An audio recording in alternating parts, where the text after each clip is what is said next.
¿Cómo se sentiría tener tu infancia arrancada sin previo aviso? Ser arrebatado de los brazos de tu familia, impulsado por una fuerza invisible hacia un destino desconocido. Imagina que no es un accidente trágico, sino el resultado de un sistema calculado y deliberado, uno que abarca siglos y naciones, un sistema tan vasto y despiadado que dejó atrás poco más que silencio y cicatrices. El Imperio Otomano, un imperio que duró más de 600 años, se extendió a través de 3 continentes y dio forma a los destinos de millones. Se le recuerda a menudo por su grandiosa arquitectura, el poder de sus sultanes y su destreza militar. Sin embargo, bajo este brillante velo de civilización, yacía una realidad más oscura y insidiosa, una realidad donde la sexualidad humana no era simplemente un asunto privado, sino una herramienta de poder, control y terror. Esta historia oculta es una que recién comenzamos a comprender completamente, reconstruyendo los fragmentos que quedaron en los registros administrativos otomanos, relatos de testigos presenciales y los susurros callados de sobrevivientes olvidados.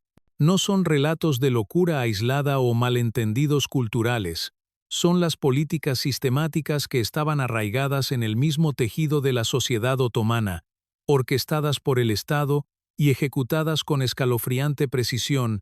El gobierno otomano no solo gobernaba a las personas, buscaba controlar los aspectos más íntimos de sus vidas, convirtiéndolos en instrumentos de poder. Y entre las prácticas más aterradoras de este sistema estaba el sistema Devshirme, conocido también como el impuesto de sangre.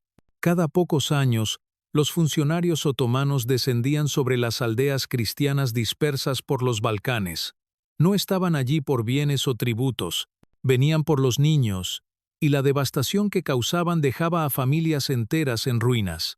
Lo que llamaban recolectar era en verdad un comercio manchado de sangre, como si este mundo de terror y sumisión fuera alguna especie de subasta grotesca. El imperio recogía a los niños cristianos, específicamente como si fueran ganado, registrándolos con la precisión de un comerciante contando monedas. Y no solo se les arrebataba la vida a estos niños, con ellos, sus familias perdían todo hogar, comunidad, incluso la idea de lo que era seguro y estable en su mundo. Este sistema aterradoramente eficiente había sido perfeccionado a lo largo de generaciones. Los funcionarios otomanos, armados con registros detallados, llegaban a cada aldea con una lista de familias, hasta el más mínimo detalle, el número de niños de cierta edad, la última vez que la aldea había contribuido al tributo, y si había habido signos de resistencia, como un ejército, barrían el lugar, llevándose a los niños de entre 7 y 20 años, a menudo más jóvenes, arrancándolos de sus hogares. Los niños no eran seleccionados por su fuerza o intelecto, sino porque podían ser transformados. Su futuro no sería el suyo. Estaban marcados, no por su nombre o su familia, sino por la designación que el sistema otomano les otorgaba. Herramientas del imperio, vasos de poder, debían ser entrenados, no para continuar los oficios de sus padres o vivir en paz, sino para servir al sultán como soldados, administradores, e incluso, en los casos más siniestros, como sus guardias personales del harén, eunucos. Es imposible exagerar la brutalidad de esta práctica, ya que no solo sufrían los niños, sufrían sus familias, sus aldeas, sus culturas. La esencia misma de la identidad cristiana en los Balcanes estaba bajo asedio. El devshirme no era un simple acto de imposición fiscal, era la desaparición de la esperanza, de la herencia, de la línea familiar. Las casas de las que se llevaban a los niños quedaban vacías. Los llantos de las madres resonaban a través de las calles desiertas de las aldeas que nunca volverían a ser lo mismo. Los hombres, impotentes para resistir, solo podían observar mientras sus hijos eran llevados a la vasta y fría maquinaria del Estado otomano. Estos niños, estos inocentes robados, eran marchados hasta la capital, donde comenzaría su transformación. En un sistema donde las vidas humanas se contaban por números y códigos, estos niños se convertían en seres sin rostro, sin nombre. Pero su destino no estaba sellado en los oscuros rincones de la burocracia otomana. Estaba sellado en los corazones de los hombres que manejaban este poder con aterradora indiferencia. Para ellos, los niños no eran más que piezas en un gran juego de conquista y control. Lo que hicieron con ellos, cómo los moldearon, los usaron y destruyeron sus identidades fue mucho más escalofriante que el acto de arrancarlos de sus hogares. El impacto psicológico en estos niños era inimaginable. Se les despojaba de todo lo que conocían, familia, cultura, lengua, y se les forzaba a vivir una nueva vida en la que la lealtad al sultán era demandada por encima de todo. La lealtad de estos niños, muchos de los cuales nunca volverían a ver a sus familias, no nacía de la elección, sino del miedo, la indoctrinación y las brutales realidades de sus nuevas vidas. Eran criados en aislamiento, entrenados para ser obedientes, despiadados y eficientes. Y cuando llegaba el momento, muchos ascendían en las filas del ejército otomano, sus nombres ligados para siempre a la expansión del imperio. Algunos de los niños nunca regresaron a sus aldeas, viviendo el resto de sus vidas como soldados, gobernadores o parte del cuerpo de élite de los genízaros. Otros serían obligados a someterse al brutal procedimiento de castración, convirtiéndose en los eunucos más confiables del sultán, sus espías, sus guardias, sus sirvientes en su harén. Estos hombres, una vez niños llenos de potencial, perderían no solo a su familia, sino también su propia humanidad en nombre de la insaciable sed de poder del imperio. Quizás el aspecto más trágico del sistema de Eshirme no es simplemente la crueldad de su ejecución, sino el silencio que lo rodea. Las víctimas, las familias, las generaciones desgarradas, nunca se supuso que se les escuchara de nuevo. Sus historias, su sufrimiento, fueron ahogados por la grandeza del imperio que los arrasó. El silencio de su existencia ha perseguido a historiadores y sobrevivientes durante siglos. Ahora, siglos después, solo podemos preguntar, ¿cómo pudo este sistema, esta crueldad organizada, durar tanto tiempo? ¿Cómo pudieron tantos ser cómplices en la destrucción de la inocencia? ¿Y cómo hizo el Estado otomano para borrar tan eficazmente la memoria de estos horrores de la historia? Es una pregunta que debemos seguir haciéndonos, porque el sistema de Eshirme no fue simplemente una tragedia histórica aislada, fue una práctica que reflejó las realidades más amplias del poder, la explotación y el silencio. El imperio utilizó a los niños para alimentar sus conquistas, su cultura y su legado. Convirtió vidas humanas en herramientas de terror, despojándolas de todo lo que eran, para construir algo más grande, algo que, al final, solo sirvió a los poderosos y dejó a los impotentes en silencio. A la sombra de esta historia, nos queda reflexionar sobre el costo humano más profundo. ¿Qué valían realmente las vidas de aquellos que fueron robados? ¿Qué perdemos cuando el poder permite destruir la inocencia? ¿Y qué perdemos cuando la historia elige permanecer en silencio? ¿Qué significa perder la identidad? Ser remodelado, redefinido y rehecho no por elección, sino por la fuerza de la voluntad de un imperio? Para los niños que cayeron bajo la sombra del sistema de Eshirme, sus historias no terminaron cuando fueron separados de sus familias. Sus vidas recién comenzaban un comienzo que los vería perder más que solo su niñez. Una vez que los niños fueron recolectados de sus aldeas y sometidos a la rigurosa indoctrinación del entrenamiento otomano, sus destinos comenzaron a divergir de maneras aterradoras. Para muchos, el viaje de la inocente juventud al servidor leal los llevaría por un camino oscuro e irreversible. La transformación en eunucos, los sirvientes más confiables y más desechables del sultán. El sistema de eunucos en el Imperio Otomano fue una de las prácticas más aterradoras y deshumanizantes de todas. Los sultanes otomanos dependían de sus eunucos para custodiar sus harenes, servir como asesores y asegurar la lealtad dentro de sus círculos internos. Pero el costo era mucho más que el simple servilismo. Estos hombres, que alguna vez fueron niños llenos de esperanza y potencial, tuvieron todo arrebatado de ellos, no solo sus familias, su niñez y su libertad, sino también su propia masculinidad. La castración no era un acto aleatorio. Era sistemática. El proceso se realizaba con escalofriante precisión, a menudo en cámaras ocultas dentro de las paredes del palacio.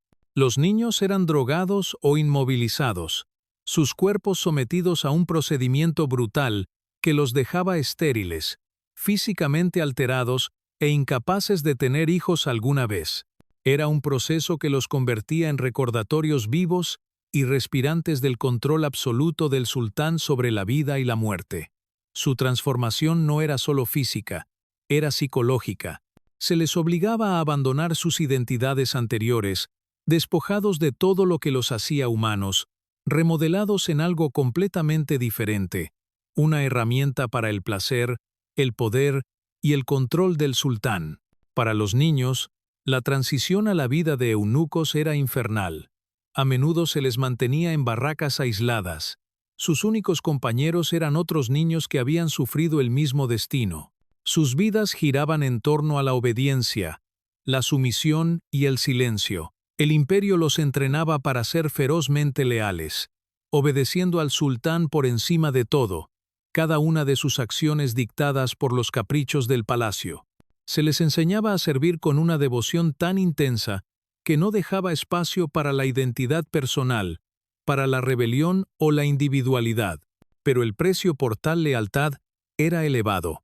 Los eunucos eran ubicados en posiciones de inmenso poder, sirviendo a menudo como los asesores más confiables del sultán, sus confidentes más cercanos, sus guardianes. Sin embargo, a pesar de su poder, siempre se les recordaba su verdadera posición en el imperio. Desechables. Su lealtad era apreciada, pero su humanidad no. Existían para servir. Y una vez que su utilidad había pasado, eran descartados, sus destinos sellados por los deseos siempre cambiantes del sultán. Lo que es más perturbador sobre el sistema de eunucos no es solo la transformación física, sino cómo se entrelazaba en el mismo tejido del poder otomano, el círculo interno del sultán. Los hombres que sostenían las riendas del imperio eran a menudo eunucos. Eran ellos quienes tenían el oído del sultán, quienes daban forma a las políticas del imperio y quienes aseguraban que su voluntad se cumpliera con brutal eficiencia. Pero su poder era frágil. No se les veía como hombres, y por lo tanto, no podían sostener verdaderamente el poder. Sus posiciones, por altas que fueran, siempre eran vulnerables, siempre precarias. En cualquier momento, podrían ser reemplazados, desechados como cualquier otra propiedad. Para estos eunucos, el impacto psicológico era profundo. Constantemente se les recordaba su propia desechabilidad, obligados a vivir en un mundo donde no eran ni completamente hombres ni completamente mujeres, existiendo en un espacio liminal que les despojaba de su dignidad y humanidad. Sus identidades se perdían, enterradas bajo capas de servilismo y sacrificio. Eran los instrumentos perfectos de la voluntad del sultán, porque ya no quedaba nada que pudieran perder. Su lealtad era absoluta, no porque quisieran servir, sino porque se les había moldeado para hacerlo. Pero los efectos del sistema de eunucos iban más allá de las vidas de los individuos que los sufrían. El harén otomano, una institución secreta y a menudo mal comprendida, jugaba un papel central en esta práctica horrenda. Las mujeres que eran mantenidas en el harén del sultán estaban controladas por los eunucos, quienes custodiaban sus habitaciones, aseguraban su silencio y las mantenían alejadas del mundo exterior. El harén era una institución de poder sexual, un lugar donde la voluntad del sultán se imponía no solo mediante la violencia, sino mediante el control sistemático de los cuerpos de las mujeres. Los eunucos no solo eran sirvientes, eran ejecutores de un poder que residía en el corazón del Imperio Otomano. Los efectos psicológicos en los eunucos eran complejos. Algunos llegaron a verse a sí mismos como indispensables para el sultán, viendo su poder como una forma de estatus y privilegio. Otros, sin embargo, eran plenamente conscientes de su propia inferioridad, de su propio rol como herramientas del poder sexual y político del sultán. La verdad más dura de todas era que ni siquiera se les permitía disfrutar de los frutos del poder que ayudaban a mantener. Servían a merced del sultán, existiendo solo para cumplir sus deseos y avanzar su voluntad. A la sombra de este sistema, las vidas de estos hombres estaban marcadas por una constante tensión entre el deseo de poder y la aplastante realidad de su propia impotencia tanto literal como metafórica. Estos eunucos eran la encarnación del poder del sultán, pero también eran sus víctimas. Estaban atrapados en un ciclo de lealtad y miedo, incapaces de escapar de un destino que no habían elegido, un destino que les había sido impuesto. El sistema de eunucos no fue solo un vestigio del pasado, fue un testimonio vivo de la brutal explotación de los cuerpos humanos al servicio del poder. Fue una práctica que deshumanizó a aquellos atrapados en su agarre, reduciéndolos a simples instrumentos de control. Sus cuerpos, sus identidades, sus vidas mismas fueron moldeadas por los deseos de un solo hombre, el sultán, cuyo poder se construyó sobre el sufrimiento de los demás. Al mirar hacia atrás en el Imperio Otomano, debemos preguntarnos, ¿cómo puede una sociedad permitir que tales prácticas florezcan? ¿Qué tipo de poder puede despojar tan eficazmente a las personas de su humanidad, reduciéndolas a meras herramientas para la ambición de unos pocos? Y quizás lo más inquietante, ¿cómo reconciliamos esta historia con nuestra comprensión moderna de la dignidad humana y los derechos? Este es el legado del sistema de eunucos, un legado de explotación, silencio y terror que ha estado enterrado en los anales de la historia durante siglos. La pregunta sigue siendo, ¿qué perdemos cuando el poder se vuelve tan absoluto, tan inflexible, que consume no solo a aquellos a los que gobierna, sino a aquellos que lo sirven? ¿Qué sucede cuando un sistema crea guerreros a partir de niños a los que se les ha arrebatado su infancia, sus familias y sus nombres? Cuando estos niños se convierten en armas, leales solo a un emperador cuyo poder trasciende incluso su propia humanidad, ¿qué queda de su inocencia? La historia del cuerpo de Yenízaros, la fuerza militar de élite del Imperio Otomano, comenzó con el mismo sistema del que ya hemos hablado, el Devshirme. Los niños, en su mayoría varones, que fueron recolectados de las aldeas cristianas en los Balcanes, no solo fueron transformados en eunucos o sirvientes, muchos fueron entrenados para convertirse en soldados yenízaros, hombres del ejército personal del sultán. Los yenízaros eran temidos en todo el imperio, y más allá, conocidos por su lealtad inquebrantable al sultán y su brutal eficiencia en la batalla. Pero debajo de la superficie de su destreza militar se esconde una historia tan trágica como aterradora. Para comprender a los yenízaros, primero debemos entender la profundidad de su condicionamiento. Los niños que fueron seleccionados para este destino, a menudo tenían tan solo 7 u 8 años, fueron arrancados de sus hogares y se les dio una nueva identidad en nombre del imperio. A estos niños se les despojó de su religión, su lengua y su cultura. Fueron entrenados en las condiciones más duras, moldeados en soldados con un único propósito: servir al sultán. Se convirtieron en instrumentos de su voluntad, sus vidas dedicadas por completo al mantenimiento de su poder. El proceso de entrenamiento para estos jóvenes era brutal, diseñado no solo para forjar sus cuerpos, sino para borrar sus pasados.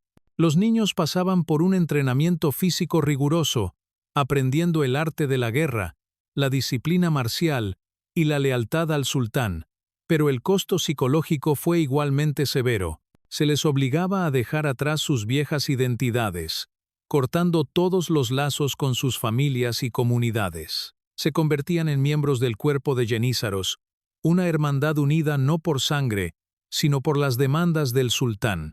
Los yenízaros no solo eran soldados, eran símbolos del poder absoluto del sultán. Eran su ejército personal, leales solo a él, y su lealtad se mantenía a través de un estricto código de disciplina y control. Se les hacía creer que su propósito en la vida no era el suyo propio, sino la voluntad del sultán. Se les educaba con la comprensión de que sus cuerpos ya no les pertenecían, que sus vidas existían solo para servir al Estado. Sus lazos se forjaban a través del sufrimiento compartido, y un brutal sentido de lealtad al sultán, lealtad cultivada desde el momento mismo en que fueron separados de sus familias. Pero el precio de esta lealtad fue profundo. Los yenízaros Aunque se les concedió un lugar de alto estatus dentro del Imperio Otomano, seguían siendo esclavos de la voluntad del sultán. A menudo se les obligaba a participar en guerras brutales y sangrientas, luchando no por su propia supervivencia, sino por la supervivencia de un imperio que los veía como prescindibles. Se les entrenaba para matar sin dudar, para obedecer sin cuestionar, y para suprimir cualquier sentido de individualidad o rebelión. Sin embargo, debajo de su exterior endurecido, muchos de estos niños ahora hombres estaban rotos. Las cicatrices psicológicas dejadas por su entrenamiento eran profundas, ya que el sentido de identidad que alguna vez tuvieron fue completamente borrado. Su lealtad al sultán era absoluta. Pero, ¿a qué costo? No se les dio opción alguna sobre su destino, ni espacio para la autonomía. Su esencia misma fue consumida por un sistema que valoraba el poder por encima de todo. Para aquellos que sobrevivieron a las brutales condiciones de la vida de Jenízaro, hubo una apariencia de poder en su posición. Se les otorgaron privilegios y a menudo se les recompensaba con tierras, riquezas y estatus. Pero incluso a medida que ascendían en las filas, seguían siendo fundamentalmente impotentes. Su lealtad al sultán era su mayor fortaleza, pero también su mayor debilidad. Era una lealtad construida sobre el miedo y el control, no sobre la libertad o la elección. Los jenízaros se convirtieron en la columna vertebral del ejército otomano, temidos y respetados en todo el imperio. Sin embargo, su poder siempre fue tenue. El sultán era un gobernante volátil, y la lealtad de los jenízaros era constantemente puesta a prueba. A menudo se les llamaba a luchar contra los enemigos del imperio, pero también se les obligaba a luchar contra sus propios compatriotas. Los jenízaros desempeñaron un papel en la supresión de rebeliones internas, lucharon en guerras para expandir las fronteras del imperio y mantuvieron el dominio del sultán. Pero el poder de los jenízaros tuvo un alto precio. Las guerras constantes, el derramamiento de sangre y la crueldad de su entrenamiento dejaron a muchos de ellos rotos, mental y físicamente. Algunos se desilusionaron con su rol, pero incluso aquellos que no lo hicieron no pudieron escapar del férreo control de la voluntad del sultán. Estaban atrapados en un sistema que les ofrecía poco en cuanto a libertad o elección. Eran soldados, sí, pero también prisioneros del imperio que los había creado. El cuerpo de jenízaros creció con el tiempo, y su poder creció con él. Se convirtió en una institución de enorme fuerza, que ejercía una gran influencia sobre el Estado otomano. Pero a medida que el imperio envejeció, los jenízaros comenzaron a perder su lealtad inquebrantable. Con el tiempo, la corrupción se asentó. El cuerpo, que antes era feroz y disciplinado, se volvió obeso, más preocupado por su propio poder que por la voluntad del sultán. Los jenízaros comenzaron a verse a sí mismos como una clase separada, distinta del resto de la sociedad, y su poder se convirtió en una espada de doble filo. En 1826, después de siglos de dominio, el cuerpo de jenízaros fue disuelto por el sultán Mahmud II en una sangrienta masacre conocida como el Incidente Auspicioso. El sultán, reconociendo que los jenízaros se habían convertido en una amenaza para su gobierno, ordenó su destrucción. Los jenízaros, que alguna vez fueron la encarnación del poder otomano, fueron masacrados en las calles. Su fuerza militar no pudo igualar a las fuerzas modernizadas del sultán. Su legado, uno construido sobre el terror y la lealtad inquebrantable, terminó en violencia, con miles de jenízaros encontrando su fin en una sangrienta purga. El ascenso y la caída de los jenízaros cuentan una historia no solo de poder sino de colapso moral. Es la historia de cómo un imperio utilizó los cuerpos de niños inocentes para construir su poder militar, moldeándolos en armas y luego desechándolos cuando ya no eran útiles. Es una historia de lealtad, sí, pero lealtad sin libertad, lealtad sin elección, y al final, es una historia de traición, no solo de los jenízaros por parte de sus gobernantes, sino de la misma humanidad que alguna vez poseyeron. Al reflexionar sobre la historia del cuerpo de jenízaros, nos queda preguntarnos, ¿Qué significa para una sociedad crear tal sistema de lealtad y obediencia? ¿Qué cuesta sacrificar la esencia misma de lo que nos hace humanos, nuestra libertad, nuestra identidad y nuestra familia en nombre del poder? Y quizás lo más preocupante de todo, ¿cómo permite una sociedad que un sistema así florezca, eche raíces en el corazón mismo de su cultura y crezca sin control durante siglos? ¿Cuál es el verdadero costo del poder absoluto? ¿Se mide por la riqueza, la influencia y los territorios que controla, o se revela en la destrucción silenciosa y a menudo invisible del espíritu humano? Para el Imperio Otomano, el poder no solo se mantenía a través de la conquista militar o las alianzas políticas, sino que también se ejercía a través de los cuerpos de aquellos a quienes sometía, especialmente dentro de los muros del harén del sultán. El harén era, para los forasteros, una institución enigmática envuelta en secreto y mito. A menudo se lo representaba en Occidente como un campo de juego exótico de hedonismo, un lugar donde el sultán se entregaba a sus más caprichosos deseos. Sin embargo, la realidad era mucho más perturbadora. El harén no era solo un símbolo del exceso real, era una institución compleja y altamente controlada, cuidadosamente diseñada para satisfacer las necesidades políticas y sexuales del sultán, así como para afirmar la supremacía del imperio. También era una institución construida sobre el sufrimiento de las mujeres, muchas de las cuales no estaban allí por elección, sino por fuerza. Los orígenes del harén otomano estaban arraigados en el mismo sistema que produjo a los yenízaros y al sistema devshirme, la explotación de vidas jóvenes para los fines del Estado. Las mujeres que entraban al harén a menudo eran tomadas de familias cristianas en los Balcanes, como parte del mismo sistema devshirme, que proveía al imperio con niños para sus necesidades militares y administrativas. Estas mujeres eran sometidas al mismo proceso deshumanizante, arrancadas de sus hogares y comunidades, forzadas a vivir una vida de servidumbre y sumisión. Pero a diferencia de los niños que se transformaban en soldados, las mujeres del harén eran redefinidas como objetos sexuales, cuyo valor no se determinaba por sus habilidades, sino por su atractivo físico y su capacidad para satisfacer los deseos del sultán. El harén del sultán no era solo una colección de mujeres, era un terreno de cultivo para el poder político, un lugar donde se forjaban alianzas a través de favores sexuales y donde las mujeres competían por el favor del sultán y por la codiciada posición de consorte real, un papel que podía proporcionarles una enorme influencia no solo dentro del palacio, sino en todo el imperio. El harén estaba gobernado por una estricta jerarquía, con la válide sultán, la madre del sultán reinante, detentando el mayor poder. Por debajo de ella estaban las esposas, las concubinas y las mujeres que habían sido esclavizadas para el servicio del sultán. Cada mujer tenía un lugar, un papel que desempeñar, pero ninguna tenía libertad.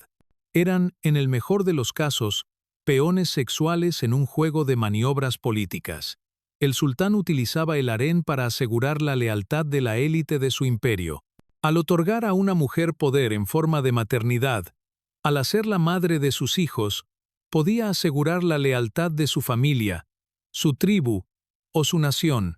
Sin embargo, el harén no era solo una institución política, también era una institución altamente sexualizada. La necesidad del sultán de conquista y placer era ilimitada, y el papel del harén en satisfacer esos deseos era tanto público como privado. Se requería que las mujeres cumplieran sus deberes sin cuestionar, para servir no solo a las necesidades sexuales del sultán, sino también a las necesidades de su corte. Su existencia dentro del harén estaba gobernada por un brutal sentido de objetificación, donde su valor se determinaba por su capacidad para mantener al sultán satisfecho y para darle hijos. El nacimiento de un heredero varón era el mayor logro que una mujer podía alcanzar en el harén, ya que elevaba su estatus, otorgándole una posición de poder dentro del palacio. Sin embargo, debajo de la superficie del harén del sultán se encontraba una realidad sombría.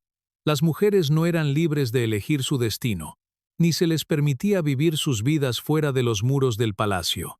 El harén era una institución de aislamiento de confinamiento en una existencia donde cada movimiento, cada interacción, cada momento de sus vidas era controlado por la voluntad del sultán. Para muchas, la vida en el harén era una de desesperación silenciosa. A menudo se les criaba para ser dóciles, para complacer, para someterse y esperar en silencio la atención del sultán. Y, sin embargo, a pesar de su objetificación, las mujeres del harén no eran impotentes. Muchas de ellas ejercían considerable influencia tras bambalinas. La Válide Sultán, la madre del sultán, a menudo era una de las figuras más poderosas del imperio, controlando el panorama político a través de su hijo. Del mismo modo, muchas mujeres en el harén tenían la oreja del sultán, influyendo en sus decisiones y políticas, no a través del poder militar o la estrategia política, sino a través de su belleza, sus encantos y su capacidad para manipular las emociones del sultán. Pero este poder era frágil, construido sobre una base de crueldad y explotación. Las mujeres en el harén nunca fueron verdaderamente libres, y sus destinos a menudo estaban sellados por los caprichos del sultán. Aquellas que caían en desgracia, a menudo eran dejadas de lado, sus vidas reducidas a nada más que susurros en los pasillos del palacio. La madre del sultán, por poderosa que fuera, seguía siendo una mujer en un mundo de hombres, obligada a vivir a la sombra de una institución que no solo era sexualmente explotadora, sino profundamente deshumanizante. Uno de los aspectos más trágicos del sistema del harén fue el impacto psicológico que tuvo en sus habitantes. Las mujeres no solo estaban esclavizadas físicamente, sino psicológicamente. Se les recordaba constantemente su subordinación, su valor medido por su capacidad para satisfacer al sultán y darle hijos. Aquellas que tenían éxito en este brutal juego de poder eran recompensadas con el favor, pero aquellas que fracasaban a menudo eran dejadas de lado, sus nombres olvidados, sus vidas borradas del registro histórico. Sin embargo, a pesar de todo el sufrimiento y deshumanización, el harén también era un lugar de poder, un lugar donde las mujeres podían ascender por encima de sus circunstancias y ganar influencia si jugaban bien el juego. Hürrem Sultán, por ejemplo, la esposa de Suleimán el Magnífico, es una de las figuras más famosas del harén otomano. Pasó de ser una prisionera a convertirse en una de las mujeres más influyentes de la historia otomana, incluso desempeñando un papel en las decisiones políticas de su esposo. Pero tales casos eran raros. Para la mayoría de las mujeres en el harén, el poder era una ilusión fugaz, construida sobre una base de abuso, miedo y manipulación. Y aún aquellas que alcanzaban el poder debían mantenerlo mediante una vigilancia constante, siempre luchando por el favor del sultán, siempre batallando para seguir siendo relevantes en un mundo donde su valor no se determinaba por sus mentes o talentos, sino por su capacidad para cumplir con los deseos del sultán. ¿Qué revela la historia del harén sobre la naturaleza del poder? Revela que el poder no solo se posee en la fuerza militar o la estrategia política, sino en el control de los cuerpos y deseos de las personas. El harén del sultán fue un microcosmos del sistema de control más grande del Imperio Otomano, uno que se extendía más allá del ámbito físico para abarcar lo psicológico, lo sexual y lo emocional. Fue un sistema que utilizó los cuerpos humanos como herramientas para el poder, despojándolos de su humanidad en el proceso. Al reflexionar sobre la historia del harén, debemos preguntarnos, ¿qué perdemos cuando el poder se convierte en una fuerza insaciable que consume todo a su paso? ¿Qué sucede cuando las mujeres y los hombres se reducen a su fisicalidad, a sus cuerpos, y su valor se define por su capacidad para servir a las necesidades de un solo individuo? ¿Qué queda cuando una civilización se desploma, su poder reducido a polvo, su riqueza dispersada por el viento? ¿Es la grandeza de sus palacios y monumentos, o las historias de aquellos que sufrieron en silencio las víctimas olvidadas, cuyas vidas fueron moldeadas, retorcidas y finalmente desechadas por la maquinaria de un imperio? El Imperio Otomano, que alguna vez fue un coloso que abarcaba continentes, cayó, dejando atrás un legado no solo de maravillas arquitectónicas, conquistas militares e intriga política, sino también de prácticas profundamente arraigadas que explotaron, deshumanizaron y silenciaron a los más vulnerables. Los horrores que hemos explorado, el sistema de Pshirme, la institución de los eunucos, el cuerpo de Genízaros y el harén, no son aberraciones aisladas, sino parte de una narrativa más grande de poder, control y explotación brutal de los cuerpos. Estos no fueron actos de crueldad individual, sino prácticas institucionalizadas que formaron el núcleo mismo del Estado otomano. Los gobernantes del imperio entendieron que para mantener el control, debían controlar no solo las vidas de sus súbditos, sino los aspectos más íntimos de su existencia: sexualidad, identidad y lealtad. Usaron a niños, mujeres y hombres como herramientas, moldeando sus cuerpos y mentes para servir a las necesidades del imperio, ya fuera para la conquista militar, el poder político o el dominio sexual. En el corazón de estas prácticas estaba la devastación psicológica infligida a aquellos que fueron sometidos a ellas. Los niños llevados de sus aldeas, las mujeres confinadas en el harén, los eunucos que servían como leales pero impotentes sirvientes, no eran solo víctimas de violencia física, sino víctimas de un sistema que les robó su humanidad. Fueron despojados de sus identidades, sus familias y su capacidad para elegir sus propios destinos.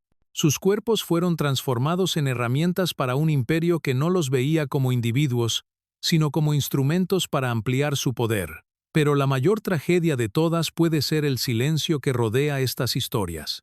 Durante siglos, las atrocidades cometidas en nombre del Imperio Otomano pasaron sin ser pronunciadas, enterradas bajo la grandeza de sus sultanes y la magnificencia de su arquitectura. Las víctimas del poder del imperio fueron olvidadas, sus historias borradas de la historia. El silencio que envolvía el harén, los cuarteles militares, las oscuras cámaras donde se hacían los eunucos, este silencio se convirtió en una poderosa arma, una que permitió que el imperio prosperara mientras sus víctimas sufrían en la oscuridad. A medida que el imperio otomano se desmoronaba, su legado no fue solo de conquista y gloria, sino de profunda decadencia moral y psicológica. Los mismos sistemas que habían permitido que el imperio se alzara también sembraron las semillas de su caída. La explotación de los niños, la sexualización del poder y la deshumanización de las personas que servían al imperio finalmente condujeron a su colapso desde adentro. Es un recordatorio escalofriante de que ningún imperio, por poderoso o próspero que sea, puede sostenerse alimentándose del sufrimiento de los demás. Pero incluso cuando el imperio se desmoronaba, las lecciones de esta historia permanecen. Vivimos en un mundo donde el poder aún ejerce control sobre los aspectos más íntimos de nuestras vidas. En todo el mundo, existen sistemas de explotación que siguen silenciando a los vulnerables, que siguen utilizando los cuerpos con fines de poder. El trato brutal del Imperio Otomano a sus súbditos puede ser cosa del pasado, pero las dinámicas de poder, control y deshumanización siguen dando forma al mundo de maneras tanto sutiles como evidentes. La pregunta más perturbadora, quizás, es esta: ¿cuánto hemos aprendido de la historia del Imperio Otomano? ¿Cuánto hemos cambiado? ¿Nos hemos librado verdaderamente de los sistemas de explotación y control que marcaron uno de los imperios más grandes de la historia? ¿O simplemente han evolucionado, escondidos bajo la superficie, esperando otra oportunidad para resurgir? Las historias de las víctimas del Imperio Otomano no son solo historias del pasado. Son advertencias, recordatorios de que cuando el poder se vuelve demasiado absoluto, demasiado incontrolado, inevitablemente conducirá a la corrupción, el abuso y la destrucción de la humanidad. Depende de nosotros, como sociedad, recordar estas historias no solo como una curiosidad histórica, sino como un llamado a la acción. Las víctimas del Imperio Otomano no pueden hablar por sí mismas, pero nosotros debemos hablar por ellas. Debemos recordar su sufrimiento, su silencio y el precio que pagaron por el poder del imperio. Al reflexionar sobre la oscura historia del Imperio Otomano, debemos preguntarnos: ¿Cómo confrontamos el legado de este abuso de poder? ¿Cómo nos aseguramos de que los errores del pasado no se repitan en el mundo en el que vivimos hoy? Y quizás lo más importante, ¿cómo nos aseguramos de que las voces de aquellos que han sido silenciados por el poder, ya sea en el pasado o en el presente, sean escuchadas? La respuesta radica no solo en recordar la historia, sino en dar forma a un futuro donde el poder sea responsable, donde los cuerpos y las vidas de los individuos no sean meras herramientas para las ambiciones de unos pocos, y donde el sufrimiento del pasado nunca sea olvidado. Deja tus pensamientos abajo. ¿Qué crees que es la lección más importante que podemos aprender de la oscura historia del Imperio Otomano? ¿Cómo podemos asegurarnos de que tales abusos nunca se repitan en nuestro tiempo? Gracias por ver. Si encontraste este video interesante, aquí tienes otro video interesante.